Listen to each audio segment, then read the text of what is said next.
podcast kami. Hari ini kita akan membahas salah satu penyakit yang banyak diderita masyarakat, yaitu diabetes mellitus. Bersama saya, Fislumi Putri, dan rekan saya, Filza Utami.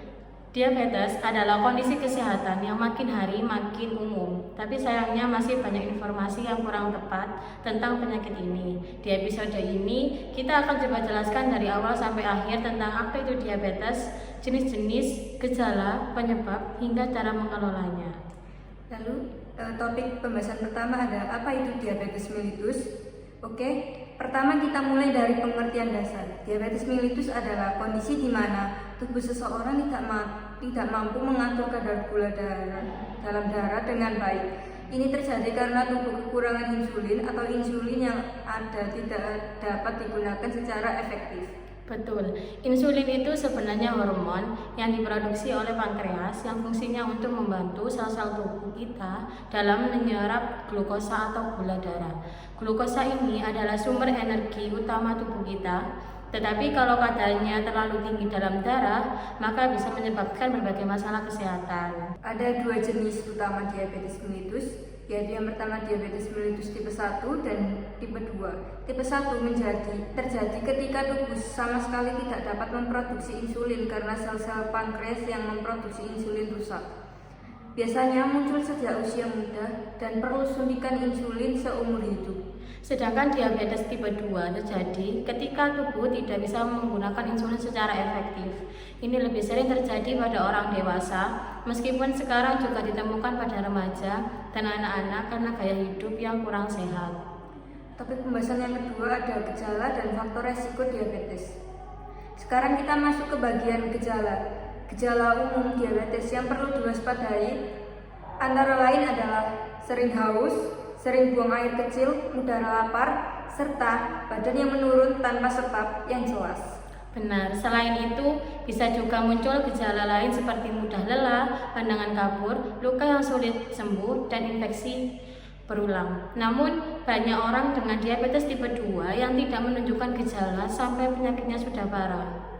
Nah, sekarang faktor resikonya. Untuk diabetes tipe 1, faktor resiko utamanya adalah faktor genetik dan mungkin juga faktor lingkungan seperti infeksi virus tertentu, sedangkan diabetes tipe 2 biasanya terkaitnya dengan gaya hidup seperti pola makan yang kurang sehat, kurangnya aktivitas fisik, obesitas, serta adanya riwayat keluarga yang juga menderita diabetes. Selain itu, ada beberapa kondisi kesehatan lain yang meningkatkan resiko diabetes tipe 2, seperti tekanan darah tinggi, kadar kolesterol yang tidak normal, dan sindrom metabolik.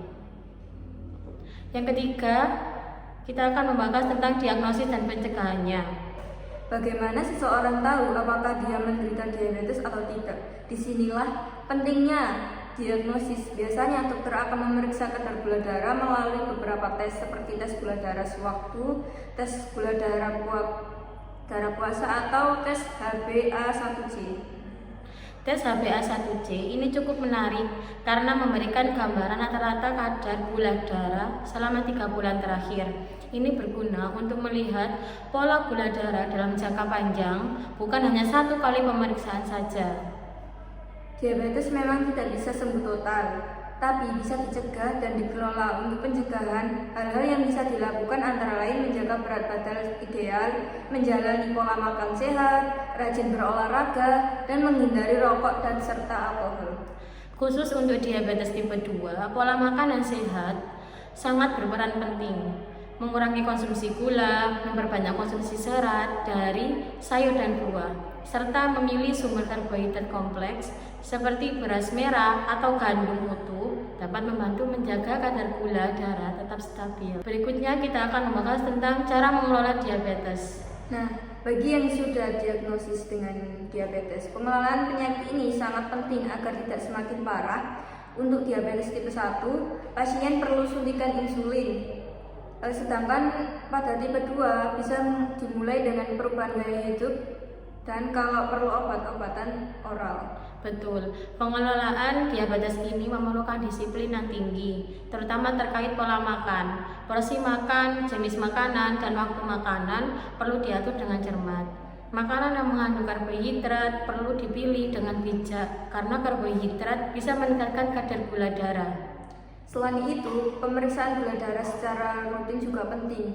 Dengan alat tes gula darah mandiri, pasien bisa memantau kadar gula darahnya sendiri di rumah, sehingga mereka bisa lebih mudah mengontrol dan menyesuaikan asupan makanan atau obat-obatan jika diperlukan. Dan jangan lupa olahraga juga membantu tubuh memanfaatkan insulin dengan lebih baik dan menurunkan kadar gula darah.